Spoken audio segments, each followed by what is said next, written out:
యెషయా గ్రంథము 45వ అధ్యాయము. బైబిల్ ఉన్న వారు ప్రతి ఒక్కరు కూడా తెరవాలి.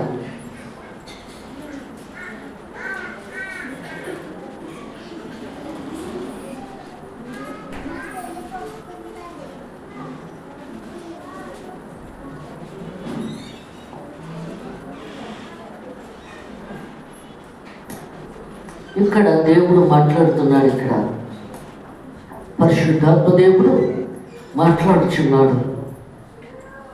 ఎందుకంటే యేసు ప్రభు లోకంలో, ఎందుకంటే ఒక సేవకుడు వచ్చి ప్రభా నీతో కలిసి నేను కూడా ఉంటానన్నప్పుడు దేవుడు మాట్లాడుతున్నాడు. నక్కలిక బరియలను ఆకాశ పశువులు కోళ్ళు ఉన్నవి కానీ మనుషు కుమారుడు తలవాల్సిన స్థలం లేదని సెలవిచ్చిన దేవుడు ఆయన. ఈ లోకంలోనే దేవుడు మాట్లాడుచున్నాడు.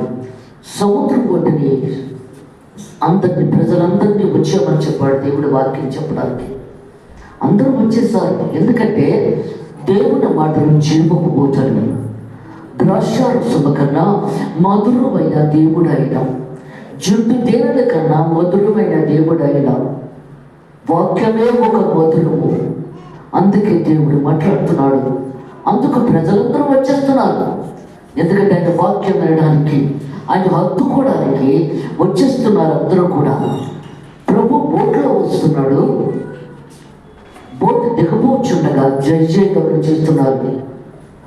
నువ్వే రాజ్యం అయితే బాగుంటుంది, నాకు జీవాహారము ఆత్మీయారము నీవే ఇస్తున్నావు కదా, అందుకు నీవే రాజు అయితే బాగుంటుంది అని అడుగుతున్నారు అక్కడ దేవుణ్ణి. అంటే ఇంకా బోటు దిగలేదు ఆయన, జయ జయగమనం చేస్తున్నారు అక్కడ. ఆయన లోకంలో రాజ్యం అవడానికి రాలేదు. ప్రతి మనిషిని మార్చడానికి, పరలోక రాజ్యానికి తీసుకువెళ్ళడానికే వచ్చాడు. తన ప్రాణాన్ని, రక్తాన్ని దారపోసిన దేవుడు ఆయన. అందుకే దేవుడు మాట్లాడుతున్నాడు. ఆయనకు పొగడ్తలంటే ఇష్టం ఉండదు. మనిషికి ఇష్టం ఉన్నది, దేవుడికి ఇష్టం ఉండదు. అందుకే దేవుడు మాట్లాడుతున్నాడు. దేవునికి అన్ని, మనిషికి అన్నీ కావాలి, కానీ దేవుడు అది చూసుకొని ఆయన చేస్తాడు ప్రతిదీ కూడా. బోట్ వెనక తిప్పేశాడు. వచ్చేస్తుంది బోటు. సరిగ్గా శ్మశానం దగ్గరికి వచ్చేటప్పటికి 60 దెయ్యాలు పట్టిన సేనా కేకలు వినబడుతున్నాయి. దేవుడు బొట్లోంచి దిగి ఆయన మనస్సు దగ్గరికి వచ్చాడు. సాధారణ ఉంటుంది, నీ సమయం ఇంకా రాలేదు కదా, అప్పుడే వచ్చావేంటి అని అడుగుతుంది దేవుడిని అక్కడ. దానికి నోరు ఎక్కువ కదా, అందుకే దేవుడు మాట్లాడుతున్నాడు అక్కడ. నోరు మూసుకుని బయటకు పోతున్నాడు దేవుడు అక్కడ. అందుకే అంటున్నాడు, 60 దెయ్యాలు పెట్టిన సేన ఆ వ్యవస్థను పట్టుకుని ఉన్నది అక్కడ. అందుకే మనలో కూడా ఒక్కోసారి పట్టుకుంటూనే ఉంటుంది. మన ఎలాగ ప్రార్థన వాక్యం లేకపోతే మన దగ్గరికి రావడానికి ధైర్యం చేస్తుందండి, లేకపోతే దానికి ధైర్యం లేదు అక్కడ. పవర్ యేసు నామములో బలం ఉంది, యేసు మాటలో శక్తి ఉంది, యేసు మాటలో ప్రభావం ఉంది. పవర్, ఆ పవర్ నీలో ఉన్న రోజున దేనినైనా నువ్వు జయించగలవు. అందుకే దేవుడు మాట్లాడుతున్నాడు. అప్పుడు సాతాను అంటుంది, నన్ను ఈ మందులో తోలివేయి. సాతాను మాట వినే దేవుడు కాదు, కానీ అక్కడ కార్యం జరగాలి కాబట్టి మందులకు తోలివేశాడు సాతాన్ని. అది ప్రమాదాన్ని సముద్రంలో పడి చచ్చిపోయింది. చచ్చిపోయే పొద్దులని ఎప్పుడైతే చచ్చిపోయాయో ప్రజలందరూ వచ్చి, నువ్వు బయలుచెవులివి, సాతాను రాజుని, ఊరి విడిచిపెట్టి వెళ్ళిపో, ఈ ఊరి విడిచిపెట్టి నువ్వు వెళ్ళిపో, ఇక్కడ ఉండదు. అందుకే దేవుడు మాట్లాడుతున్నాడు అక్కడ. ఎందుకంటే సాతాను శోధన ప్రతి మనిషిలో ఉంటుంది, దేవునికి కూడా ఉంటుంది శోధన అక్కడ. అందుకే ఏమొచ్చున్నాడు, భరించలేనంత శోధన నీకు ఇవ్వను. ఆయన అనుభవించాడు కాబట్టి, ఆ శోధన ఆయన అనుభవించాడు కాబట్టి భరించలేనంత శోధన నేను ఇవ్వను, భరించినంతే ఇస్తాను. అందుకే దేవుడు మాట్లాడుతున్నాడు ఇక్కడ. ఎంతమంది కార్యంలో మనం జీవిస్తున్నాం.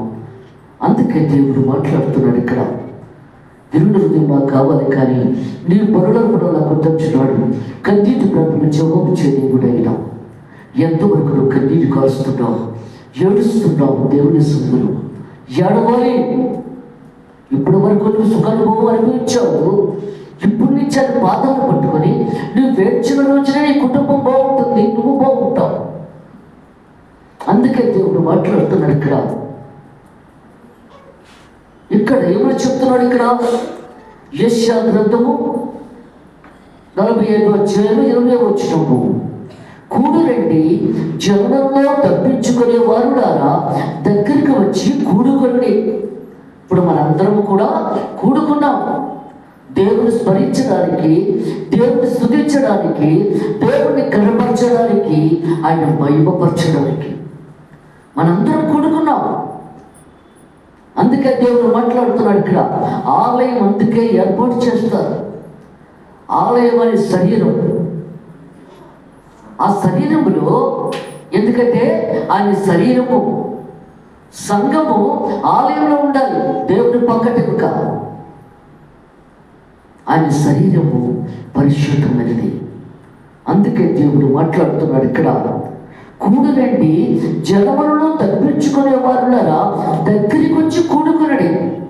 ప్రతి ఒక్కరూ ఆలయంలోకి వచ్చి దేవుని వాక్యము ద్వారా మార్పు రావాలి, మారు మనసు రావాలి, పశ్చాత్తాపం కలగాలి. అందుకంటున్నాడు ఇక్కడ, మారాలి. నువ్వు మారకపోతే కుదరదు. అందుకే దేవుడు సెలవిస్తున్నాడు ఇక్కడ, తమ కొయ్య విగ్రహంను మోయించు రక్షింపలేని దేవత మొర్ర పెట్టే వారికి తెలివి లేదు. గుంపులుగా వెళ్ళిపోతుంటారు విగ్రహారాధన చేయడానికి. అందుకే దేవుడు మాట్లాడుతున్నాడు, అందులో ఏమీ లేదు, వాళ్ళకి తెలియటలేదు. కర్ర విగ్రహాలు, రాతి విగ్రహాలు, ఎండు విగ్రహాలు, బంగారు విగ్రహాలు కూడా చేస్తున్నారు. అందులో ఏమీ లేదు. వాళ్ళకి జీవముల దేవుడి దగ్గరికే రావాలి కానీ ఆయనే సృష్టించిన దేవుడు, సృష్టికర్త, అది తెలియటం లేదు ప్రతి ఒక్కరికి కూడా. అందుకే దేవుడు మాట్లాడుతున్నాడు, ఆ మాట చెప్తున్నాడు ఇక్కడ, మీ ప్రమాణ వాక్యములు నా సన్నిధిని తెలియజేయుడి. మరి దేవుడితో మీరు ఎలా ప్రమాణం చేస్తున్నారండి? ఎందుకంటే ప్రభా, మరి నా బిడ్డకి ఈరోజు సీట్ ఇచ్చే వరకు ఎంబీబీఎస్ సీటు నేను ఇది చేసేస్తాను, నేను నీకేది చేయాలో అది నేను చేసేస్తాను. అందుకే దేవుడు మాట్లాడుతున్నాడు, ఎంబీబీఎస్ సీటు రాకపోతే ఆయన నువ్వేమి చేయవా? అదే దేవుడు ప్రశ్నిస్తున్నాడు అక్కడ. దేవుడు నువ్వు పరిశీలిస్తున్నావా, ఆయన నిన్ను పరిశీలిస్తున్నాడా? అందుకే దేవుడు అదేమంటున్నాడు, మీ ప్రమాణ వాక్యములు నా సన్నిధిని తెలియజేయుడి. నేను దేవుని సేవ చేసినప్పుడు, సేవ చేసి 5 సంవత్సరాలు ఇష్టపడినంత సేవ చేశాను. ఆ తర్వాత అయ్యగారికి హార్ట్ అటాక్ వచ్చినప్పుడు డాక్టర్ గారు చెప్పారు, హైదరాబాద్లో అప్పుడు ఇక్కడ పెద్ద డాక్టర్ లేనప్పుడు హైదరాబాద్ నిమ్స్కి తీసుకెళ్ళమన్నారు. అప్పటికే మా బావగారు చనిపోయారు, హార్ట్ అటాక్ వచ్చి స్ట్రోక్ ఇచ్చి హాస్పిటల్లో చనిపోయాడు ఆయన. అందువలన అన్నదమ్ములు అక్కచెల్లెళ్ళు కూడా ట్రైన్ దగ్గరికి వచ్చేసారు. మేము ట్రైన్ దగ్గరికి వెళ్ళిపోయాం గొడవరికి. అక్కడికి వచ్చి నువ్వు వద్దు తీసుకెళ్ళకు, ఆపరేషన్ అయినా చచ్చిపోయారు అయినా ఈయన కూడా ఆపరేషన్ చేయించద్దు, నువ్వు తీసుకువద్దు అని చెప్పి చాలా గొడవ చేశారు అక్కడ స్టేషన్ దగ్గరే. అప్పుడు అన్నా, నేను సేవ చేస్తున్నాను కదా, నా దేవుడే నన్ను స్వస్థపరచలేదు, నాకే నమ్మకం లేకపోతే నేను ఇతరులు ఎలా మార్చగలను? నేను లేదు, నా దేవుడు స్వస్థపరుస్తాడు, నేను తీసుకెళ్ళిపోతున్నాను. మీరు ఏమనుకుంటారు అనుకోండి, ఎందుకంటే ఆయనకి ఏమైనా అయ్యిందంటే నేను బాధపడాలి కానీ మీరు కాదు కదా, అందుకు నేను బయలుదేరుతున్నాను అని చెప్పి బయలుదేరి వెళ్ళిపోతున్నప్పుడు పులి దగ్గరికి వచ్చేటప్పటికి మా పెద్ద ఆడపడుచును మా అన్నయ్య వచ్చి, నీకేమైనా పిచ్చి పట్టిందా అన్నాడు. అవునవును, దేవుడిని పిచ్చి పట్టిందిలే అని చెప్పి బయలుదేరికి వచ్చేసాను హైదరాబాదు. వచ్చిన తర్వాత లోపల ఆపరేషన్ జరుగుతుంది, 3 డాక్టర్లు చేస్తున్నారు ఆపరేషను, పెద్ద ఆపరేషన్ అనమాట. అప్పుడు ఒక పక్కన మా తమ్ముడు కూర్చున్నారు, ఒక పక్కన మా మధ్య గారు కూర్చున్నారు డాక్టర్ గారు. అప్పుడు ఆపరేషన్ జరుగుతుంది. దేవుడు వచ్చేసాడు నా దగ్గరికి. ఇంత పెద్ద ఆపరేషన్ చేస్తున్నాను కదా, మరి నాకేమిస్తున్నావు అని అడిగాడు దేవుడు. అక్కడ నాకేమిస్తున్నావు అని అడగకూడదు ప్రభా, నీవేమి చేయాలో చెప్పు, అది నేను చేసేస్తాను అన్నాను.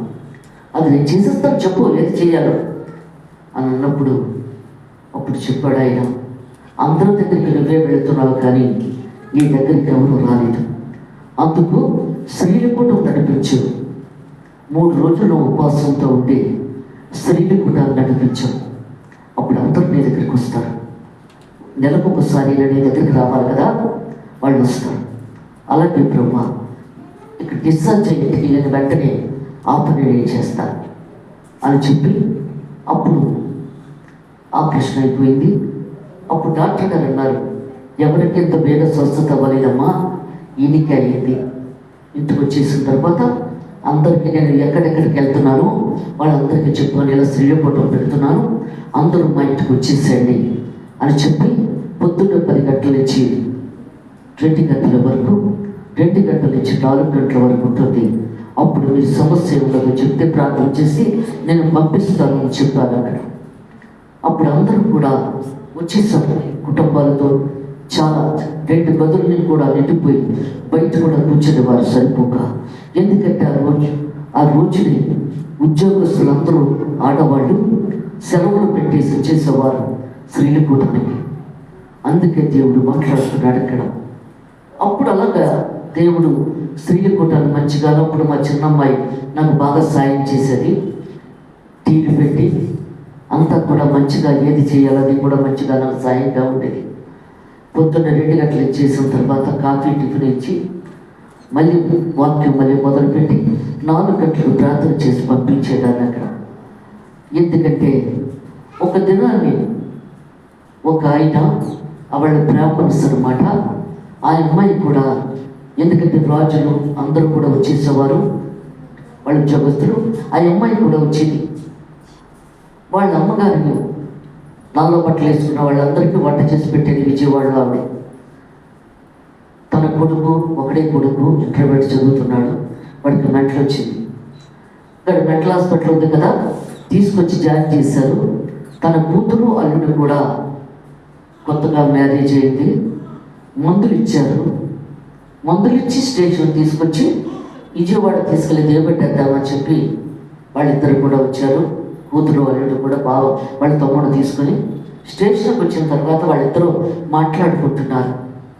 చాలామంది ఏంటంటే ముక్కు చూసుకుంటేనే కానీ మాటలు అర్థం కావాలి. అందుకు వాళ్ళిద్దరు ఎదురెదురుకుంటే మాట్లాడుకుంటున్నారు భార్యాభర్తలు. ఈ లోపల ఇంకో వరుస వెళ్ళి ట్రైన్ వస్తే ఆ అబ్బాయి ఎక్కేస్తాడు ఆ ట్రైన్. వీళ్ళు చూసుకోలేదు ఆ ట్రైన్ ఎక్కినప్పుడు. అప్పుడు వాళ్ళమ్మ ఒకటే ఏడు, నా కొడుకు నేను మెంటలోడో పిచ్చోడో నాకు తీసుకొచ్చిస్తారా లేదని ఒకటే ఏడుస్తుంది, నా కొడుకు నాకు కావాలని చెప్పి. అప్పుడు అక్కడ ప్రార్థనకు వచ్చేవాళ్ళు ఫోన్ చేసి అడిగింది వాళ్ళు, అమ్మగారి ప్రార్థన ఎప్పుడు అంటే రేపు శుక్రవారమే మీ అమ్మని తీసుకొచ్చేసే అని అన్నారు వాళ్ళు. వాళ్ళ అమ్మని తీసుకుని వచ్చిన తర్వాత 6 రోజుల నుంచి భోజనం తెలియదు ఆవిడ తన కొడుకు నుంచి. అప్పుడు వచ్చిన తర్వాత, అమ్మ మా యేసు ప్రభు చాలా గొప్ప దేవుడు, అమ్మగారు ప్రార్థన చేస్తే నీ కొడుకు దొరుకుతాడు, మంచిగా ఉంటుంది, భోజనం చేయి అని చెప్పి అందరూ బ్రతిమలాడితే భోజనం చేసి, అయితే దేవుడు యేసు ప్రభు అంత గొప్ప దేవుడా అమ్మ అన్నప్పుడు, గొప్ప దేవుడే, పడుకో ప్రశాంతంగా అని చెప్పి పడుకున్న తర్వాత తెల్లవారి వచ్చేసారు ప్రార్థనకి. వచ్చేసిన తర్వాత 4 గంటలకు ప్రార్థన చేయడానికి అందరికీ లైన్గా ప్రార్థన చేస్తున్నారు. ఆవిడ దగ్గరకు వచ్చేటప్పుడు నా కాళ్ళు పట్టుకొని, నా కొడుకుని ఎలాగైనా నాకు చూపించవా అమ్మా, నీ దేవుడు గొప్పవాడంట కదా, చెప్తాడు దేవుడు, మీరు బాధపడద్దు, నీ దేవుడు ఎక్కడున్నాడో దేవుడు చెప్తాడు తప్పకుండా నీ కొడుకు, మీరు బాధపడకండి అని చెప్పి అప్పుడు ప్రార్థన చేశాను. ప్రభా, తన బిడ్డ గురించి ఎంతో వేదన చెందుతుంది బిడ్డ, నువ్వు నిజమైన దేవుడు అని చెప్పి ఇక్కడికి వచ్చింది, అందువల్ల తప్పకుండా కార్యం చేస్తావు ఆశపడుతున్నాను ఆయన, చెప్పు ఏది జరిగిందో చెప్పు ప్రభా అని ప్రార్థన చేసినప్పుడు అప్పుడు దేవుడు మాట్లాడుతున్నాడు. ట్రైన్ ఎక్కాడు. ఎక్కిన తర్వాత ఎదురుకుంటా ఒక కుటుంబం ఉన్నది. ఆ ఎదురుకుంటా కూర్చున్నాడు. ట్రైన్ వెళ్ళిపోతుంది. ఆఖరి వరుస వెళ్ళిపోయింది ఆ ట్రైన్. అక్కడికి వెళ్ళిన తర్వాత అందరూ దిగిపోతున్నారు, కానీ వీడు దిగటం లేదు ఈ బిడ్డ. ఎందుకంటే వీడికి మంచి బ్రెయిన్ సరిగ్గా లేదు కదా. అప్పుడు ఎదుర్కొంటే వాళ్ళు అన్నారు, ఏమయ్యా ఈ బాబు దిగవా నువ్వు అని అన్నప్పుడు అర్థం లేదు వాడికి. దా అని చెప్పి పెద్దగా తీసి వాళ్ళకి అర్థమైంది. మా ఇంటికి రా అని చెప్పి వాళ్ళ ఇంటికి తీసుకొని వెళ్ళారు. తీసుకొని వెళ్ళిన తర్వాత వాళ్ళ ఇంటి దగ్గరే ఉన్నాడు అన్నాడు దేవుడు అక్కడ.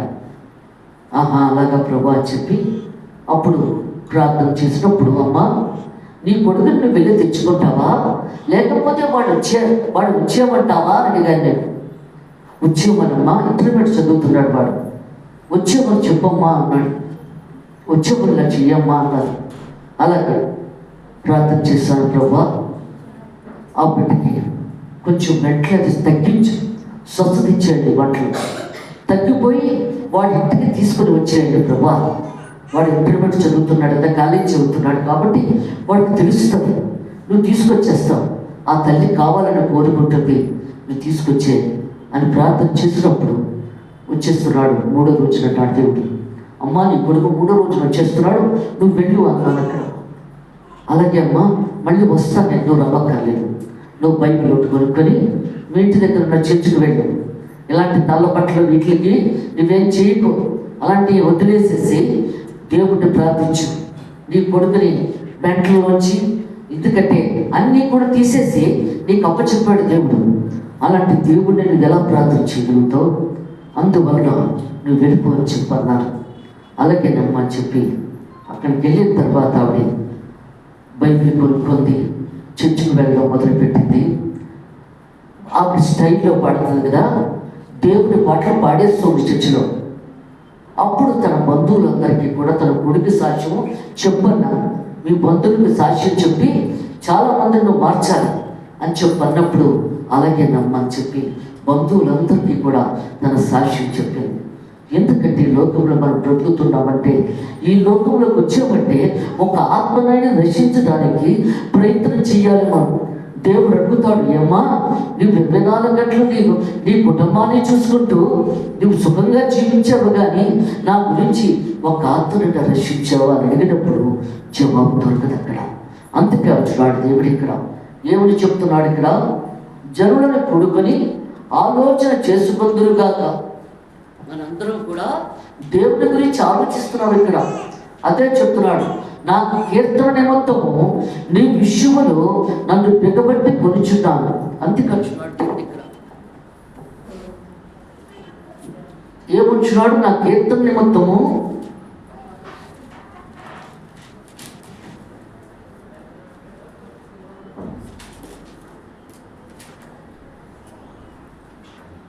నా కీర్తన నిమిత్తము నీ విషయంలో నన్ను బిగపెట్టి కొనుచున్నాను. నేను నిన్ను పుటము వేసి తిని వెండిని చేస్తున్నట్లు కాదు, ఇబ్బంది పలుములో నిన్ను పరీక్షించి తిని. అందుకే దేవుడు మాట్లాడుతున్నాడు ఇక్కడ. జీవాధిపతిన దేవుడు, సర్వాధికారుడు, సృష్టికర్త, సర్వోన్నతుడు దేవుడు అయినా. ఎందుకంటే నా కీర్తి నిమిత్తము నీ విషయములను బిగబట్టి కొనుచున్నాను. దేవుని కీర్తి దేవుడు నీకు ఇచ్చాడు, ఆ కీర్తి. ఎందుకంటే ఆ పవరు నీకు ఇచ్చాడు. అందుకే దేవుడు మాట్లాడుతున్నాడు ఇక్కడ. అదే చెప్తున్నాడు, నా కీర్తి నిమిత్తము నీ విషయములో నన్ను బిగబెట్టి కొనుచున్నాను. నేను నిన్ను పుటమి వేస్తని వెండిని వేస్తున్నట్లు కాదు, ఇబ్బంది కొలువులను పరీక్షించుకుని. అందుకే దేవుడు మాట్లాడుతున్నాడు ఇక్కడ. సర్వసత్యవంతుడు, సర్వోన్నతుడు దేవుడు అయినా.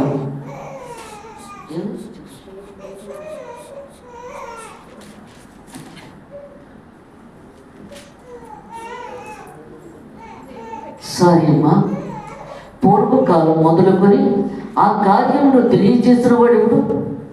పూర్వకాలంలో మన పితరులు అబ్రాహాము, ఇస్సాకు, యాకోబులు. అందుకే దేవుడు మాట్లాడుతున్నాడు ఇక్కడ. పూర్వకాలము మొదలుకొని ఆ కార్యమును తెలియజేసిన వాడెవడు? యెహోవా దేవునికి ఇష్టమైన వాడు అబ్రాహాము, ఇస్సాకు, యాకోబు. ఎందుకంటే మోషే, వీళ్ళందరూ కూడా దేవునికి ఇష్టమైన వాళ్ళు. అందుకే దేవుడు చెప్తున్నాడు. ఎందుకంటే మోషేకి దేవుని పవర్ ఏంటో తెలియకుండా ఆయన గొర్రెలు కాసుకోవడానికి వచ్చినప్పుడు పొదలో మంట వస్తుంది, కానీ పొద కారటం లేదు. చూస్తున్నాడు ఆశ్చర్యంగా. అప్పుడు దగ్గరగా వచ్చినప్పుడు దేవుడు చెప్తున్నాడు, నీ చెప్పులు విడిచిపెట్టి నా దగ్గరికి రా అన్నాడు. ఎందుకంటే ఇది పరిశుద్ధమైన స్థలం, ఇది పరిశుద్ధమైన ఆలయం. చెప్పులు విడిచిపెట్టిరా. అందుకు చెప్పులు విడిచిపెట్టి వచ్చి మోకరించన్నాడు. మోకరించిన తర్వాత అప్పుడు అంటున్నాడు, ఇశ్రాయేలు జనాంగాన్ని విడుదల చేయగల దేవుడు నువ్వే. నువ్వు ఎందుకంటే నువ్వే మోషే, నువ్వు ఇశ్రాయేలు జనాంగాన్ని విడుదల చేయగలవాడు. ఎందుకంటే దేవుడు మోషేతో మాట్లాడితే ఆ వాడు ఇశ్రాయేలు జనాంగంతో మాట్లాడిన వాడు ప్రవక్త. పూర్వకాలంలో మధ్యవర్తి మోషే, దేవునికి మనుషులకి మధ్యవర్తి సేవకులు. ఇప్పుడు మీ వాక్యం మేము చెప్తున్నామంటే మధ్యవర్తులు మేము. దేవునికి మీకును ప్రార్థన చేస్తున్నామంటే దేవునికి మీకును మధ్యవర్తులు మేము. అందుకే దేవుడు మాట్లాడుతున్నాడు. మొదట యాజకుడిగా యేసు ప్రభు లోకంలోకి వచ్చాడు. అందుకే యాజకుడు అంటే దేవునికి చాలా ఇష్టం అక్కడ. అందుకే దేవుడు ఏమొచ్చినాడు, పూర్వకాలం మొదలుకొని ఆ కార్యమును తెలియజేసిన వాడెవడు. అప్పుడే మోషే వివాహం చేసుకున్నాడు, బిడ్డను కన్నాడు. అప్పుడు దేవుడు అంటున్నాడు, నీవు వెళ్ళి ఇశ్రాయేలు జనాంగాన్ని ఐగుప్తు దేశం నుంచి తీసుకొని రా అన్నాడు. అప్పుడు అంటున్నాడు, నేను నోటి మార్చలేని వాడిని కదా ప్రభా. మన అందరం ఏమిటంటే, అమ్మ వాక్యం చదువు ప్రార్థన చెయ్యి అంటే చెయ్యలేమంటాం గబాల్ని. అందుకే దేవుడు మాట్లాడుతున్నాడు. ఎందుకంటే దేవుడితో కలిసి మనం నడవాలి. ఎక్కడ కూడా మోషే తనకు కొత్తగా పెళ్లి చేసుకుని బిడ్డని కన్నాడు. అందువల్ల ఏంటంటే వెళ్ళమంటుంటే సేవకు వెళ్ళలేదంటున్నాడు ఐగుప్తు దేశానికి. నేను నోటి వాక్యము లేని వాడిని, నద్ది వాడిన ప్రభా, నేను మాట్లాడలేను. ఎలా మాట్లాడలేవు? నేను నోట్లోనే ఉంటాను కదా. ఇప్పుడు నేను వాక్యం చెప్తున్నామంటే మాస్టర్ గారు నేను కూడా ఆయన మా నోట్లో ఉండేలాగా మాట్లాడగలను, లేకపోతే మాట్లాడే అవకాశం ఒక దొరకదు. నీ నోట్లో నేను ఉంటాను కదా, నేనే మాట్లాడుతాను. వెళ్ళో నీ అన్నని అహోరెండు తీసుకొని బయలుదేరి వెళ్ళన్నాడు దేవుడు అక్కడ. అదే మాట ఉంటున్న పూర్వకాలము మొదలుకొని ఆ కార్యమును తెలియజేస్తున్న వాడు ఎవరు తెలియజేస్తున్నారు? ఎందుకంటే ప్రవక్తలతో దేవుడు మాట్లాడేవాడు మధ్యవర్తిగా. అదే అంటున్నాడు, చాలా కాలం క్రిందట తను ప్రకటించిన వాడెవడు. ఎందుకంటే దేవుడే ప్రకటిస్తున్నాడు చాలా కాలం క్రితం. అందుకే దేవుడు అంటున్నాడు, ఎందుకంటే సృష్టికర్త ఆయన ప్రకటిస్తున్నాడు. యెహోవాకు నేనే కదా, నేను తప్ప వేరొక దేవుడు లేడు. ఇంకా మా కాంట దగ్గర అధ్యాయము మొదటి చదవండి.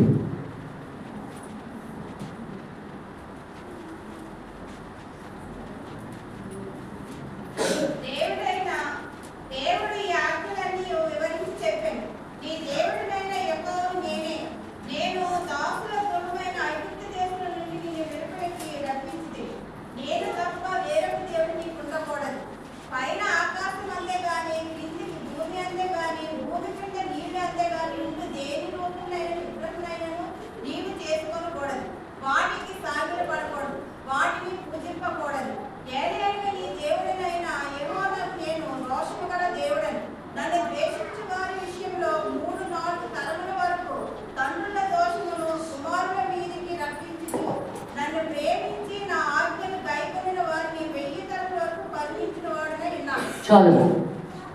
ఏమంటున్నాడు దేవుడు ఇక్కడ? నీ దేవుడైన యెహోవాను నేనే దాసుల గురైన ఐగుప్తు దేశంలో నిన్ను వెలుపలకు రప్పించినాయి. ఆయనే తీసుకొచ్చాడు, ఎవ్వరూ తీసుకురాలేదు. ఎందుకంటే ఏడుస్తున్నారు ఇశ్రాయేలు జనాంగం.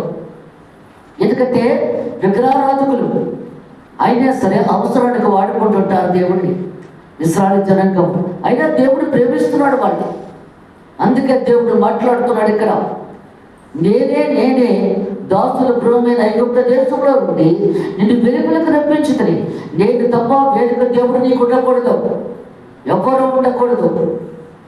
ఎందుకంటే నీ గృహానికి వివాహం చేసిన తర్వాత నీ గృహానికి దేవుడే యజమానుడు, కానీ నీ భర్త కానీ నీవు కానీ కాదు. దేవుడే యజమానుడు.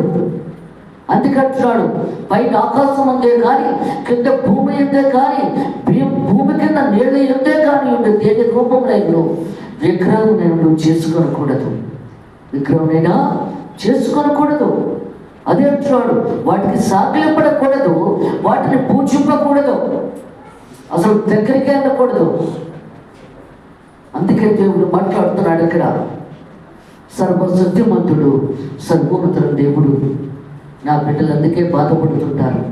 నా భర్త పూజించమంటున్నాడు, నా భర్త ఏదో చేయమంటున్నాడు, ఇది చేయమంటున్నాడు.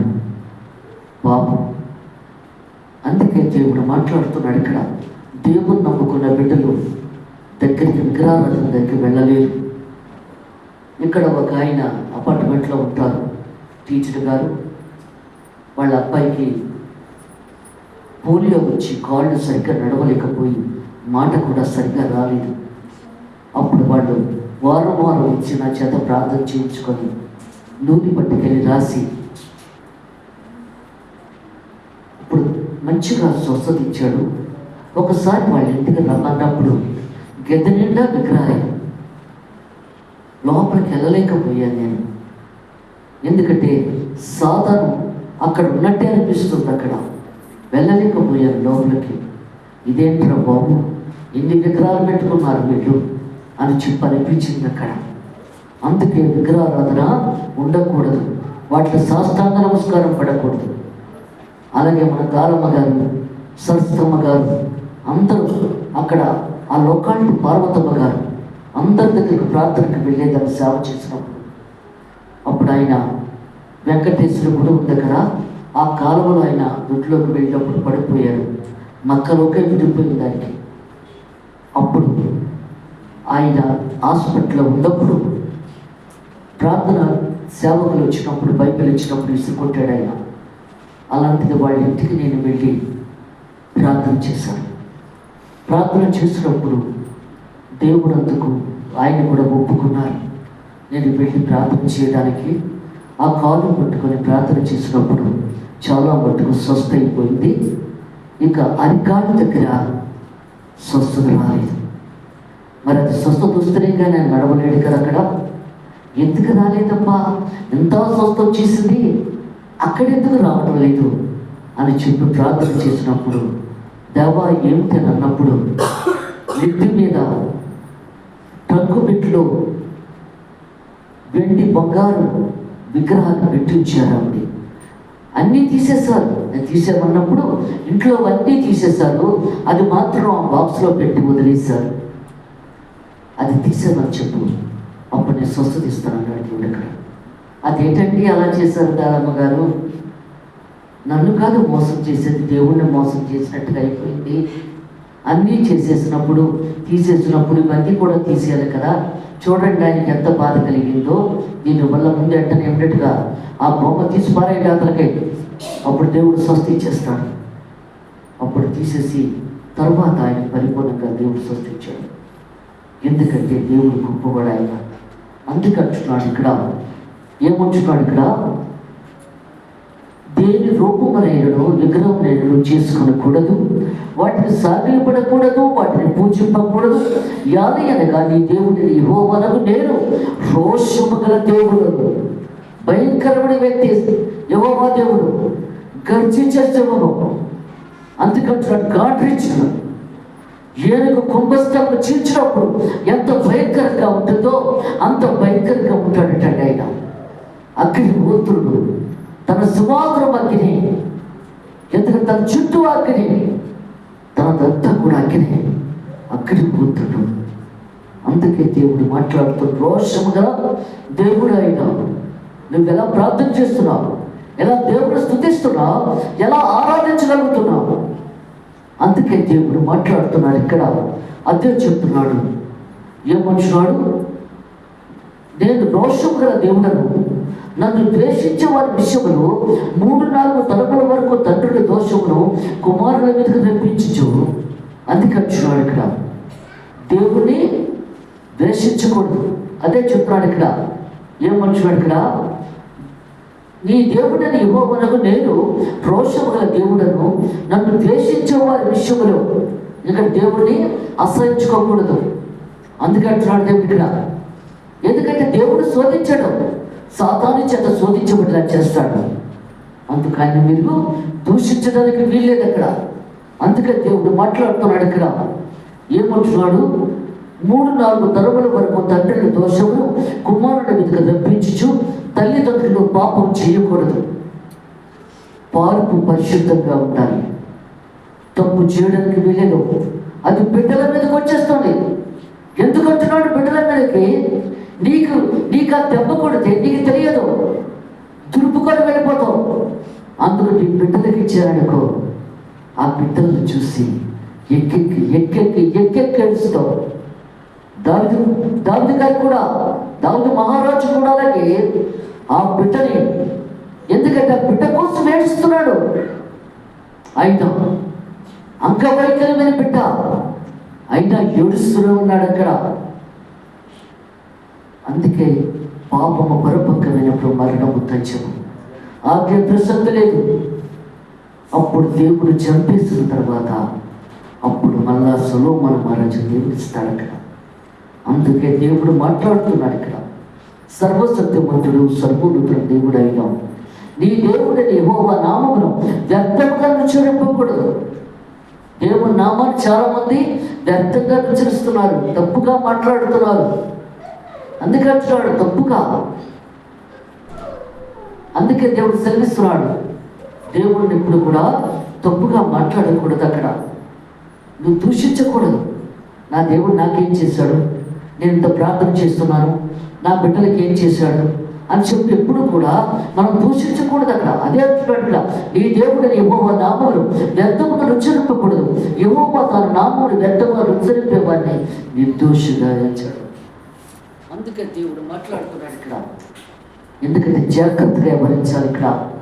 సర్వసత్యవంతుడు సర్వోన్నతుడు దేవుడు అయినా ఏమంటున్నాడు ఇక్కడ? యెహోవానకు నేనే కదా, నేను తప్ప వేరొక దేవుడు లేడు. వెనుక దేవుడు లేడు. నేను నీతిపరుడు నాకు దేవుడను. నీతి అంటే చూసారా, నీతి ఎంత పవర్ఫుల్ అక్కడ. నేను నీతిపరుడని దేవుడు అంటున్నాడు. అంటే పరిశుద్ధుడు దేవుడు, పరిశుద్ధుడు పరిశుద్ధుడు పరిశుద్ధుడని పరలోకం అంతా కదిలిపోతుంది, గడప గొప్పలు కదిలిపోతున్నాయి. దేవుడు నీతిపరుడు.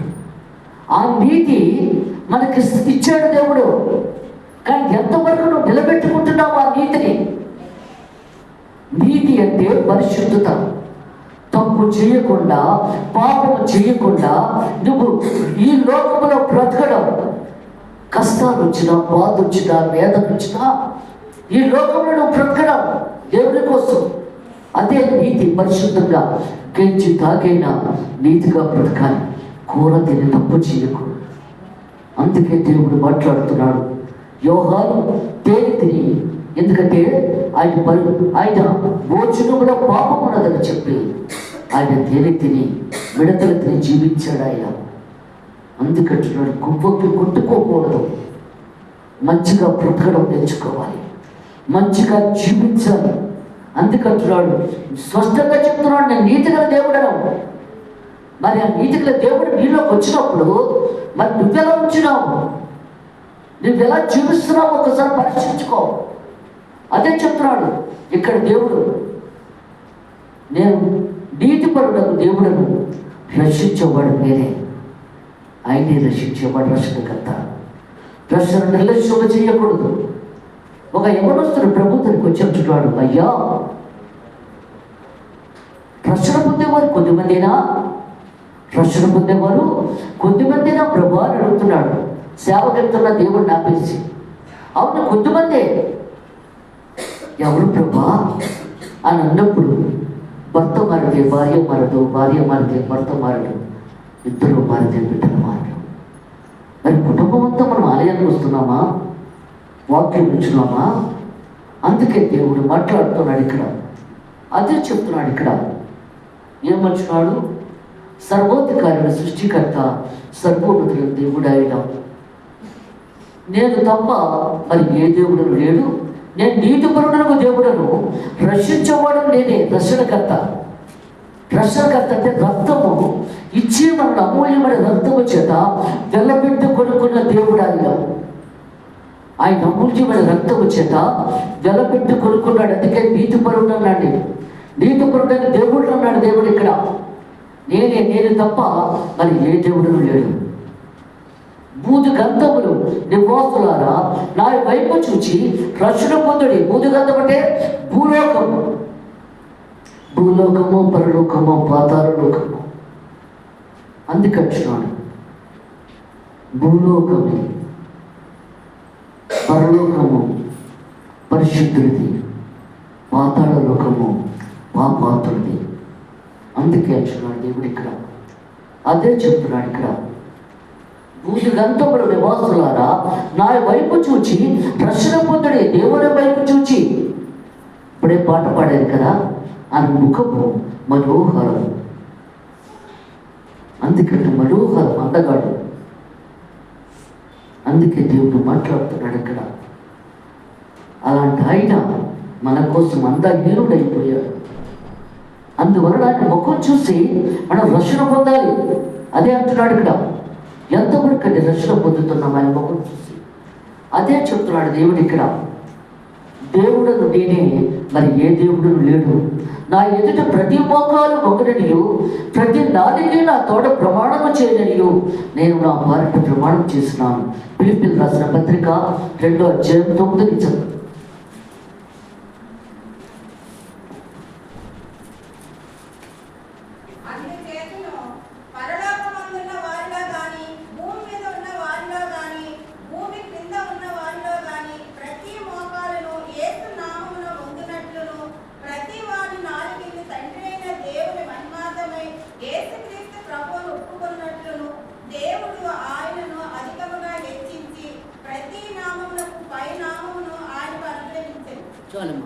అందుకే దేవుడు మాట్లాడుతున్నాడు ఇక్కడ.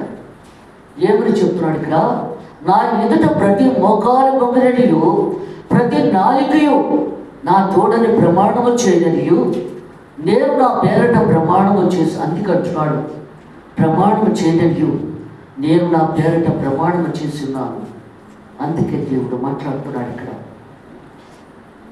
9వ వచనం, అందుచేతను పరలోకమందున్న వారిలో కానీ, ఎందుకంటే దేవుడిని స్తుతిస్తున్నారు, గణపరుస్తున్నారు. ఇక్కడ ప్రతి మోకాలు మొక్కుతుంది. అందరూ దేవుని నమ్ముతారటండి, యేసు ప్రభుని.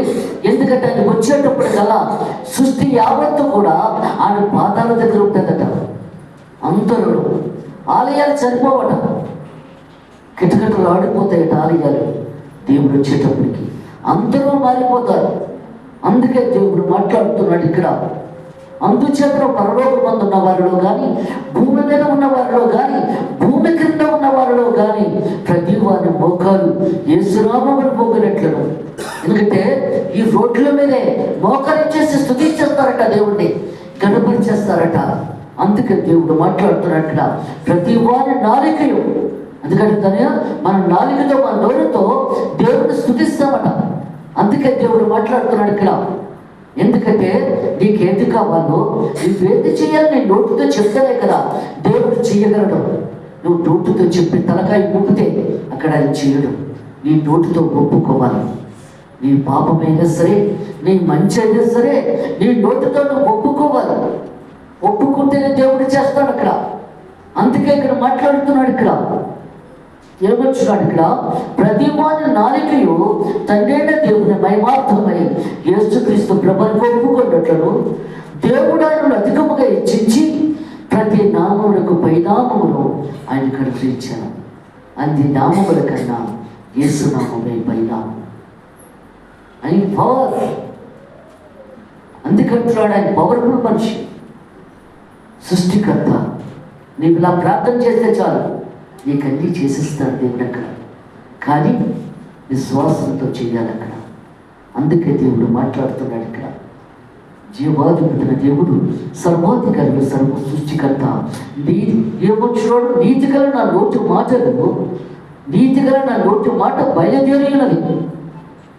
దేవుని మాటలు బయలుదేరుతున్నాయి. మూలకి వెళ్ళిపోతుంది వాక్యం. ఎందుకంటే ఆయన నోటి మాటలు బయలుదేరిపోతున్నారు, చాలా స్పీడ్గా వెళ్ళిపోతుంది. ప్రతి ఒక్కరిలోని వెళ్ళిపోతుంది. ఎందుకంటే దేవుడు వచ్చేస్తున్నాడు, ఆయన చాలా స్పీడ్గా వెళ్ళిపోవాలి.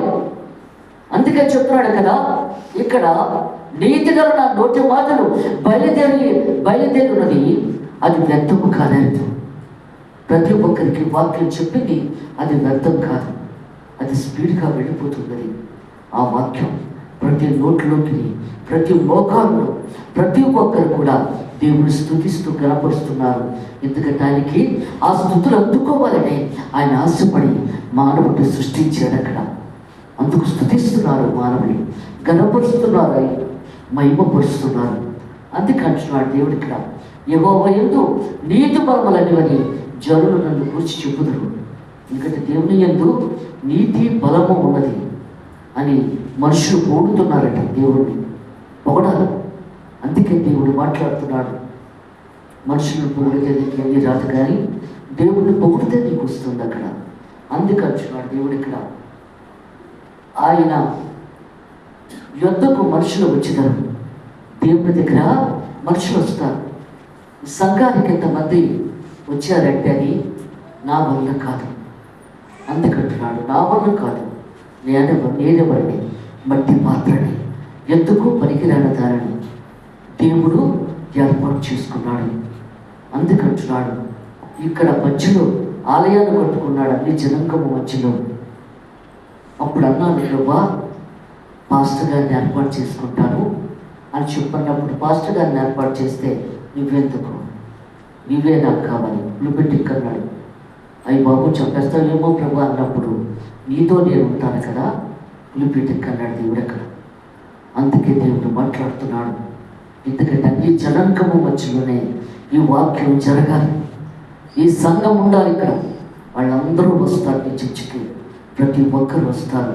ఇది ఎత్తబడే సంఘంలో ఉన్నదని 3 సార్లు దేవుడు చెప్పాడు దేవుడు వచ్చేటప్పుడు. అందుకే అంటున్నాడు దేవుడు ఇక్కడ, ఆయన యుద్ధకే మనుషులు వచ్చినారు, దేవుడి దగ్గరికే మనుషులు ఆయన రప్పిస్తాడు. ఆయన మీద కోపపడిన వారందరూ సిగ్గుపడుతురు. ఎందుకంటే క్రైస్తవుడు అన్న దానికి సిగ్గుపడకూడదు. క్రైస్తవుడు అన్నదాన్ని బైబిల్ పట్టుకుని నడవాలి. నేను ఎక్కడికి వెళ్ళినా ప్రార్థన చేయకున్నప్పుడు రోడ్డు మీదే చేయాలి ప్రార్థన. ఇదేంటి రోడ్డు మీద ఎంతమందిలాగా చేయడం అని అన్నామంటే సిగ్గుపడినట్టే లెక్క, దేవుని సిగ్గుపరిచినట్టే లెక్క. ఎక్కడైనా సరే చేసేది ప్రార్థన. నేను వాకింగ్కి వెళ్ళేటప్పుడు చేసుకుని వెళ్తాను, అటు నుండి వచ్చేటప్పుడు చేసుకుని వెళ్తాను. ఎందుకంటే మున్సిపాలిటీ వాళ్ళు చూస్తుంటారు, వాళ్ళందరూ ప్రార్థన చేయించుకుంటారు అందరికీ. అందుకే దేవుడు ఏమొచ్చినట్టుగా ఆయన మీద కోపపడ్డ వారందరూ సిగ్గుపడతారు, యెహోవా యందు ఇశ్రాయేలు సంతతి వారందరూ నీతిమంతులుగా ఎంచబడ్డ వారే అతిశయపడతారు. ఎందుకంటే దేవుని కోసం అతిశయపడాలి, కానీ ఎందుకంటే రథాలు బట్టి గుర్రాలు బట్టి కానీ అతిశయించేది, దేవుడు నామాలు బట్టి అతిశయపడాలి. నీకు డబ్బు ఉన్నదా లేదా కానీ అక్కర్లేదు దేవుడికి. అక్కడ నువ్వు చచ్చిపోయినప్పుడు నువ్వేం మోసుకుని వెళ్ళవు, నీతో ఏది కూడా రాదు, దేవుడు అక్కడే వస్తాడు నీతోటి. పత్రిక చదువు.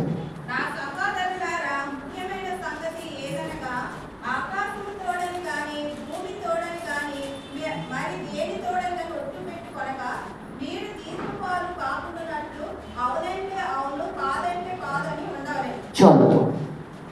నా సహోదరులారా, నా ప్రియమైన బిడ్డలారా, ముఖ్యమైన సంగతి ఏంటనగా ఆకాశము తోడని కానీ భూమి తోడని కానీ, ఎందుకంటే ప్రతి ఒక్కరూ బొట్టేసేస్తాం. ఆ బొట్టేసేస్తే ఆ తర్వాత నమ్మేస్తాడేమో అని చెప్పి బొట్టేసేస్తాం. అక్కడ బొట్టేయొద్దు అంటున్నాడు దేవుడు. ఆకాశం నా సింహాసనము, భూమి నా పాదం పీఠము.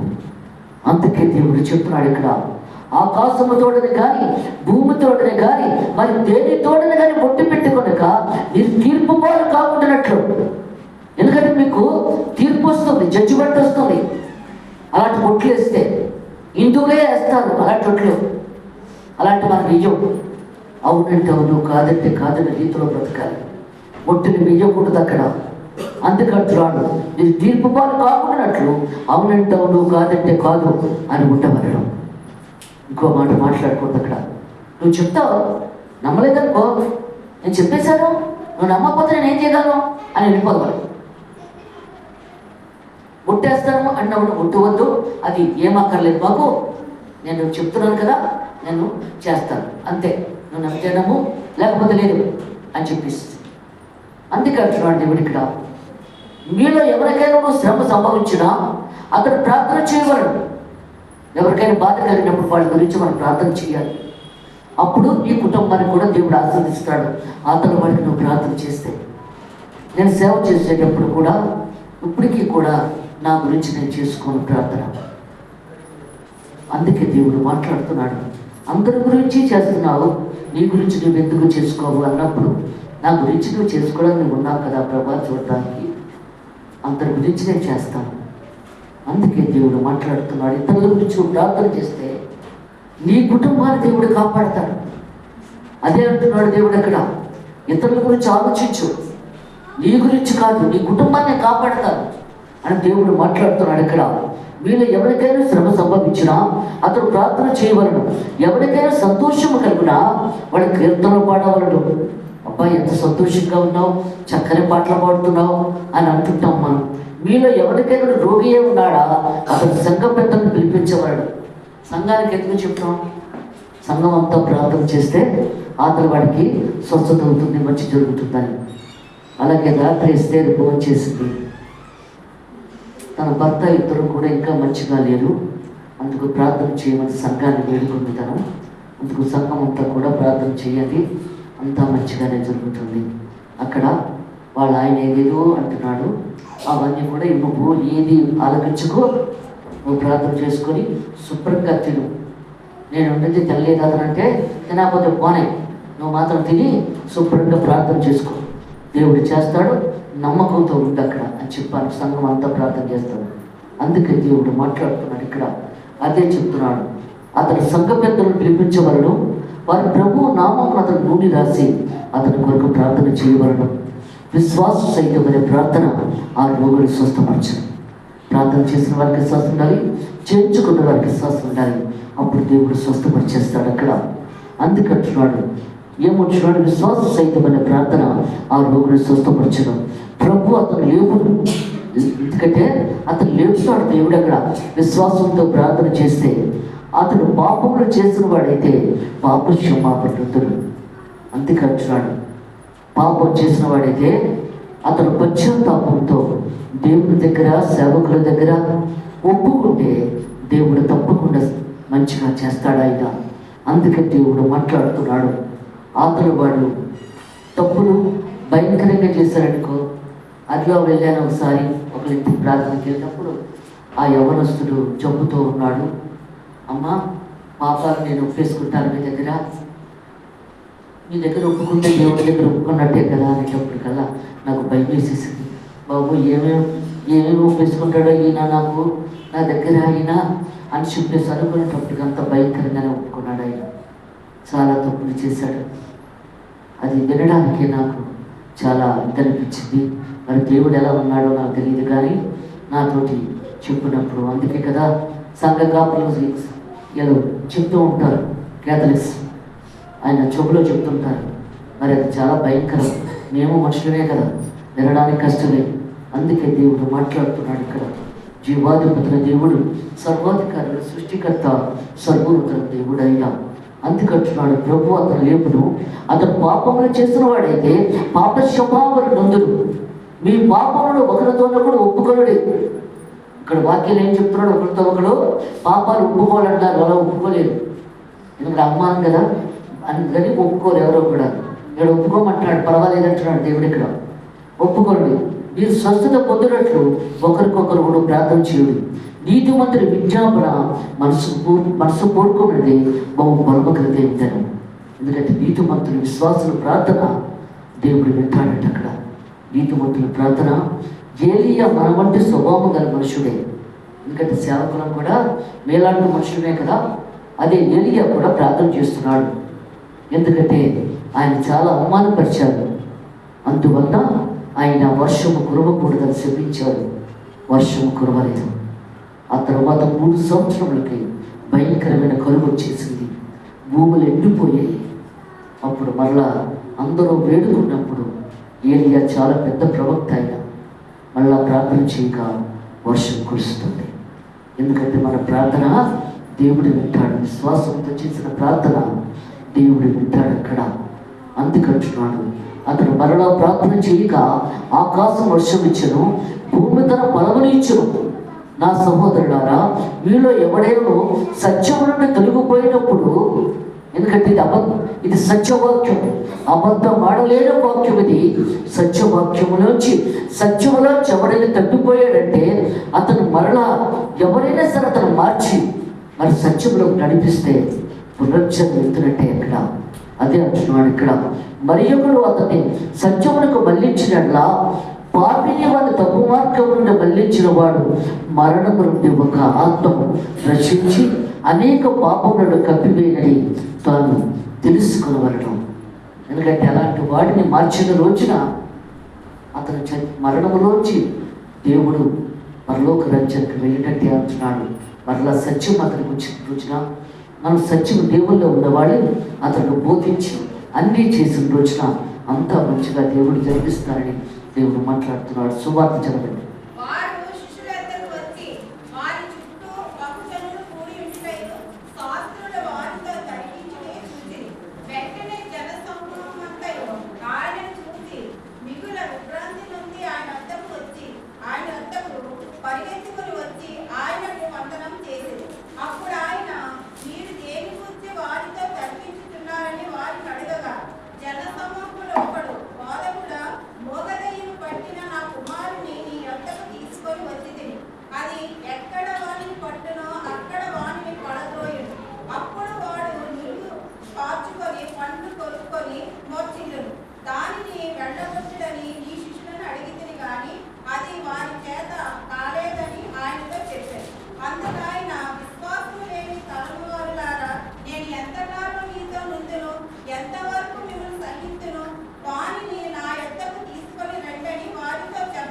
చాలమ్మ.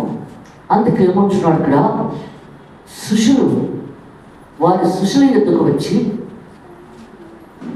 వారి చుట్టూ జనులు కూడి ఉండుట శాస్త్రులు వారితో తర్కించి చూచిరి.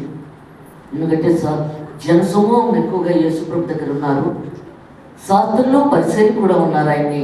ఎందుకంటే ఆయన ఎలాగైనా తప్పుగా ఎంచాలని చెప్పి ఆ దేవునితో పాటు పక్కనే ఉంటుంటారు ఇలాంటి సాధారణ చూడంలో. అందుకే దేవుడు మాట్లాడుతున్నాడు ఇక్కడ.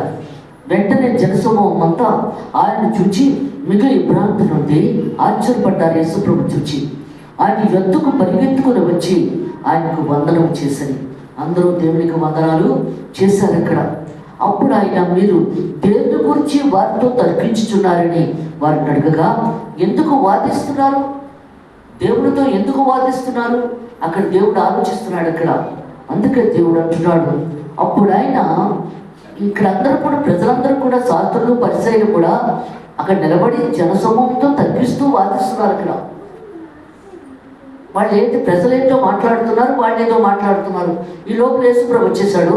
యేసుప్రభు వందనం చేసి ఆలోచిస్తున్నాడు, ఎందుకలా తగ్గిస్తున్నారు, వాదిస్తున్నారు ఏంటి, దేని గురించి అని ఆలోచిస్తున్నాడు దేవుడు ఇక్కడ. అందుకంటున్నాడు, ఏమొచ్చున్నాడు ఇక్కడ. అప్పుడు ఆయన, మీరు దేని గురించి వారితో తగ్గించుతున్నారని వారిని అడుగగా, జనసమూహంలో ఒకడు బోధకుడా, మూగదయ్యం పట్టిన నా కుమారుని నీ ఎద్దుకు తీసుకుని వచ్చి తెలియదు. అది ఎక్కడ వారిని పట్టును అక్కడ వారిని పడుతువేయడం. ఎందుకంటే ఈ కుర్రోడు భోగదయ్యం పట్టింది, పట్టుకొని విలవలలాడించేసి నోటంత చొంగలు కాల్చుకొని చేస్తున్నప్పుడు అప్పుడు ఏం చేశారంటే శిష్యుల దగ్గర తీసుకొచ్చాడు ఆయన. వాళ్ళని దెయ్యాన్ని వెళ్ళగొట్టలేకపోయారు, దాన్ని మూగదయ్యాన్ని వెళ్ళగొట్టలేకపోయారు. చాలా బాధపడుతున్నాడు ఆ తండ్రి. ఏం చేయాలి అన్నప్పుడు యేసుప్రభు వచ్చాడు. అప్పుడు వాదిస్తున్నారు కదా, ఒకరికొకరు వాదించుకుంటున్నారు అక్కడ.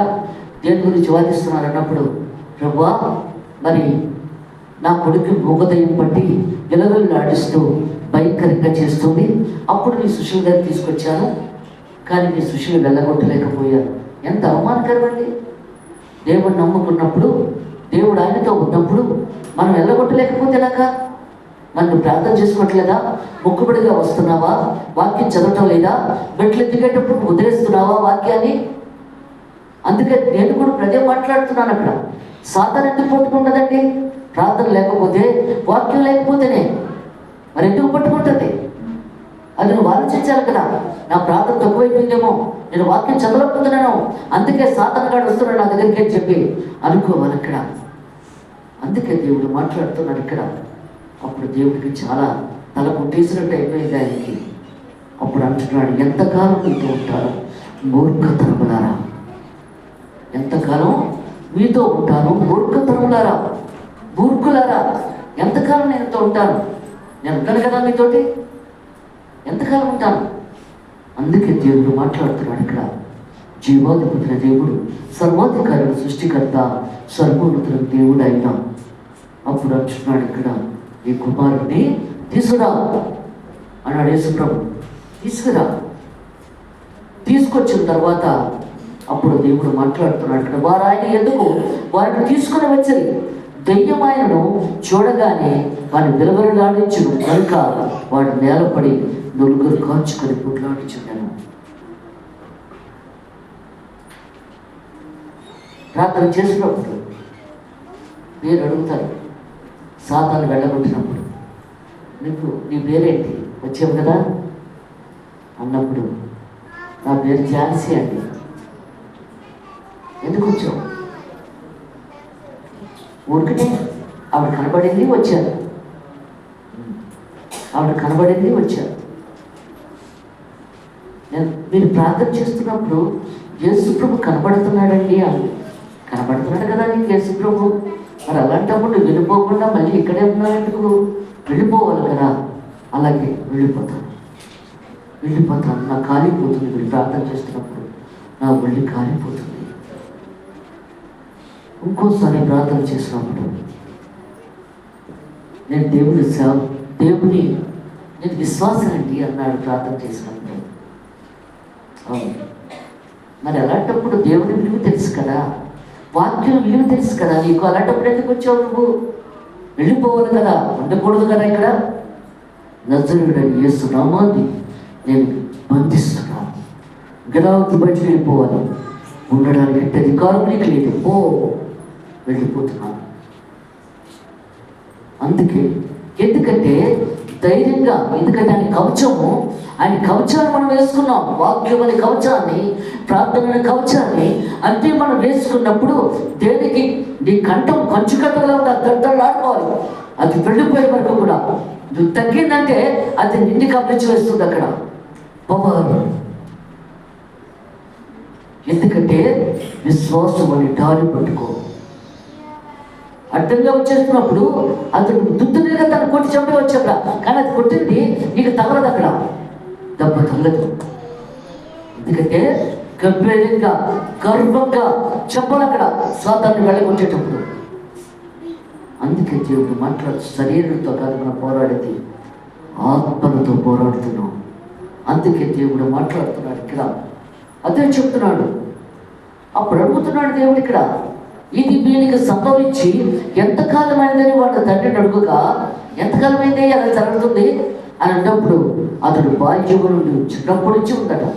సాతాను చిన్నప్పటి నుంచి పట్టుకొని ఉంది. పట్టుకొని అగ్నిలోని నీళ్ళలోని తోసేస్తుంది. అగ్ని దగ్గరికి పంపించి వెళ్తున్నారు, కాలిపోతుందేమో అని చెప్పి సాతాను అక్కడ అలా చేస్తుంది.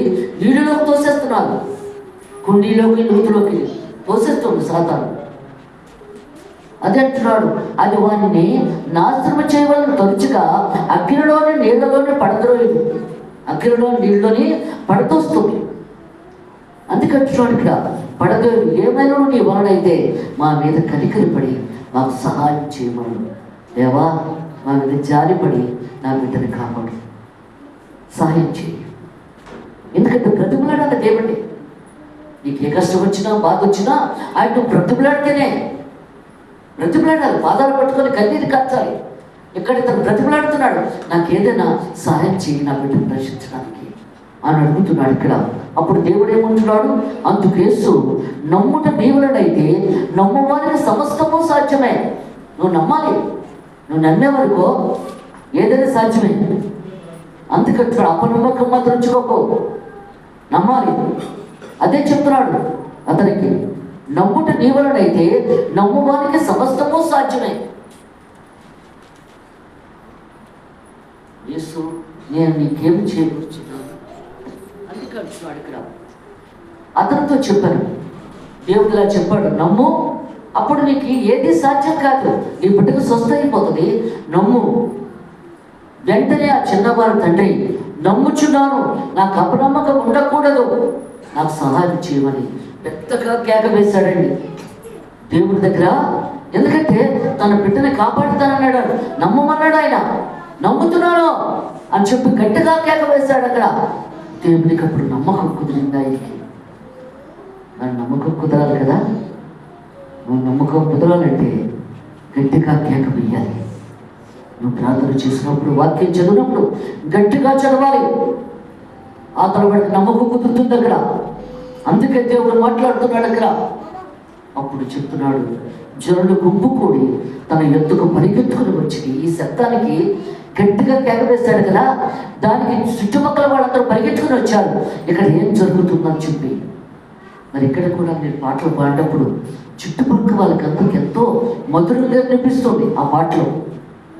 అందుకే దేవుడు మాట్లాడుతున్నాడు. అందుకే డ్రమ్ము కొట్టినప్పుడు, పిల్లల పాటలు పాడినప్పుడు చక్కగా చాలా మధురంగా చుట్టుపక్కల ఇక్కడ ఆలయం ఉన్నది, చర్చి ఉన్నదని తెలియాలి. గట్టిగా నమ్మదిగా స్లోగా చేస్తే కుదరదు ఇక్కడ. అందుకే దేవుడు మాట్లాడుతున్నాడు ఇక్కడ. అదే చెప్తున్నాడు ఇక్కడ. జనం పరిగెత్తుకొని వచ్చేసారు, అది దేవుడు చూశాడు. జనులు గుంపు కూడా తన ఎత్తుకు పరిగెత్తుకొని వచ్చిట యేసు చూచి, మోగమైన చెవిటి దయ్యమా, వారిని వదిలిపోము, ఇక వారిలో ప్రవేశింపవద్దని నీకు ఆజ్ఞాపించుచున్నారని చెప్పుచున్నాను. నేను ప్రార్థన చేసినప్పుడు సాధారణంగా వెళ్ళిపో, మళ్ళీ తిరిగి రాకు, వచ్చేస్తుంది. ఎందుకంటే ఆ పవర్ లేకపోతే అది మరలా తిరిగి వచ్చేస్తుంది. మళ్ళా దేవుడు ఇప్పుడు అదే మాట్లాడుతున్నాడు కదా, ఆ మాట మేము ప్రయోగిస్తాం అక్కడ ప్రార్థన చేసినప్పుడు. అదే చెప్తున్నాడు ఇక్కడ. ఏమొచ్చినాడు, యేసు చూచి, మూగమైన చెవిటి దయ్యమా, వాడిని వదిలిపోము, ఇక వారిలో ప్రవేశింపవద్దని నీకు ఆజ్ఞాపించుచున్నారని చెప్పి అపవిత్రాత్మను గద్దించాను. ఇక మళ్ళీ రాకో ఎక్కడికే. మేము అలాగే చెయ్యాలి ప్రార్థన. మళ్ళీ రానివ్వకూడదు, రావద్దు, గద్దించాలి. అందుకే దేవుడు మాట్లాడుతున్నాడు. అప్పుడు అది కేక వేసి వారిని ఎంతో విలువలాడించి వదిలిపోయాడు. ఎందుకంటే అది ఉన్నంత వరకు కూడా భారంగా ఉంటుంది, అది వదిలి వెళ్ళేటప్పుడు కూడా బాధగానే ఉంటుంది. అతని మనిషికి సాతాను వదిలి వెళ్ళేటప్పుడు కూడా మామూలుగా కాదు, గజ గజ గజ పొడికింపచేసి పంపిస్తుంది. అమ్మా కొంచెం మంచినీళ్ళు తాగు, కొంచెం మంచినీళ్ళు తాగు, ఎందుకంటే మంచినీళ్ళు తాగాలి. అది వెళ్ళిపోయిన తర్వాత గడగడ ఉడికిపోతారు. అందుకే దేవుడు మాట్లాడుతున్నాడు ఇక్కడ. అదే చెప్తున్నాడు, వదిలిపోయి. అప్పుడు అది కేక వేసి వాళ్ళని ఎంత విలువలాడని చదిరిపోయాను. అంతటి వాడు చచ్చిన వాడి వలె ఉండని కనుక అనేకులు వాడు చనిపోయినది. ఎందుకంటే అది వెళ్ళిపోయిన తర్వాత అది ఉరిగిపోతారు. ఆ బాధను తట్టుకోలేక, భారం తట్టుకోలేక అది ఒంటి మీద కూర్చుంటుంది. దేవుడు వాక్యం చెప్పడానికి నిలబడినప్పుడు ఒక ఆవిడ స్త్రీ వచ్చి చర్చిలో కూర్చొని కూలి ఒగ్గిపోయి, అప్పుడు ఇలా రామ్మా అని పిలిచాడు. ఆ కూలి మీద ఇలా చేయి వేసి ప్రార్థన చేయగానే సాతాను వెళ్ళిపోయింది, స్ట్రైట్గా నిలబడింది ఆవిడ. అప్పుడు అందరంటే, ఏమా ఇద్దరునే స్వస్థపడాలా, శాస్త్రులు పరిసరం ఉన్నారు కదా, రేపు రావచ్చు కదా. అప్పుడు దేవుడు అంటున్నాడు, నామకర్త క్రైస్తవులారా, అబ్రహాము కుమార్తె కొన్ని సంవత్సరాల నుంచి బాధపడుతుంది ఈ అపవాది చేత, ఇద్దరము స్వస్థత ఇచ్చారు అని చెప్పి అంటున్నాడు దేవుడు ఇక్కడ ఏమొచ్చినాడు చెప్పు, నేను ముగిస్తున్నాను. ఆయన ఇంటిలోనికి వెళ్ళిన తర్వాత దేవుడు స్వస్థపడిపోయింది, అందరూ వెళ్ళిపోయారు. ఇంట్లోకి వచ్చి శిష్యులతో కలిసి కూర్చున్నాడు ఆయన. అప్పుడు శిష్యులు అడుగుతున్నారు, ప్రభా మేము ఎందుకు ఈ దెయ్యాన్ని వెళ్ళగొట్టలేకపోయాము అని అడుగుతున్నారు ఇక్కడ. ఈ దెయ్యాన్ని మేము ఎందుకు వెళ్ళగొట్టలేకపోయాం, అది మీరు కూడా ఆలోచించారు ఇక్కడ. మీరెందుకు వెళ్ళగొట్టలేకపోతున్నారు, అందుకే అంటున్నాడు ఇక్కడ. అదే చెప్తున్నాడు ఇక్కడ. ఆయన శిష్యులు మేము ఎందుకయ్యా దెయ్యాన్ని వెళ్ళగొట్టలేకపోతామని ఏకాంతంగా ఆయన అడిగారు. అందరిలో అడిగితే బాగుందని ఏకాంతంగా అడిగారు. అందుకైనా ప్రార్థన వల్లనే కానీ మరి దేని వల్ల ఈ విధమైన వదిలిపోట అసాధ్యమని వారితో చెప్పాను. ప్రార్థనకు పవర్, యేసు నామములో బలం ఉంది, యేసు మాటలో శక్తి ఉంది, యేసు మాటలో ప్రభావం ఉంది, పవర్. ప్రార్థన కాగితం. అందుకంటున్నాడు, నువ్వు ప్రార్థన చేస్తున్నప్పుడు గద్దించి ప్రార్థన చేయాలి. అందుకే దేవుడు మాట్లాడుతున్నాడు ఇక్కడ. ఎందుకంటే ఆ మనిషిని నువ్వు కొట్టక్కర్లేదు, తిట్టక్కర్లేదు, ఏం చేయక్కర్లేదు. ఇలా పట్టుకొని నజరుడని యేసు నామాన్ని నేను బంధిస్తున్నాను, గట్ల బయటకు వెళ్ళిపోనేటప్పటికల్లా అది మంట కాలిపోయి వెళ్ళిపోతాను అంటుంది అక్కడ. అందుకే దేవుడు అంటాడు ప్రార్థనకు పవర్. ఆ ప్రార్థనలోనే పరిశుద్ధాత్మ ఉంటుంది. ప్రార్థనలోనే పరిశుద్ధాత్మ ఉంటుంది. ఆ పరిశుద్ధాత్మ ఉంటేనే కానీ దాన్ని వెళ్ళగొట్టలేము. అక్కడ పరిశుద్ధాత్మ ఉండాలి. ప్రతి ఒక్కరికి అదే చెప్తాను, పరిశుద్ధాత్మ గురించి ప్రార్థన చేసుకోండి. అది లేకపోతే నువ్వు దేవుని దగ్గరికి వెళ్ళలేవు. పరిశుద్ధాత్మ గురించి మగ పిల్లలైనా ఆడపిల్లలైనా పరిశుద్ధాత్మ గురించి ప్రార్థన చేసుకోండి. అప్పుడు మీ ప్రార్థన దేవుడు వింటాడు, నీ వాక్యము దేవుడు వింటాడు. అప్పుడు ఏ తప్పు చెయ్యాలంట నీకు మనసు రాదు, దేవుడిలో ఉంటాడు. దేవుని పరిశుద్ధ వాక్యం గురించి కావాలి. ఈవేళ లేటుగా వచ్చారు కాబట్టి మనం లేటుగానే విడిచిపెడుతున్నాను.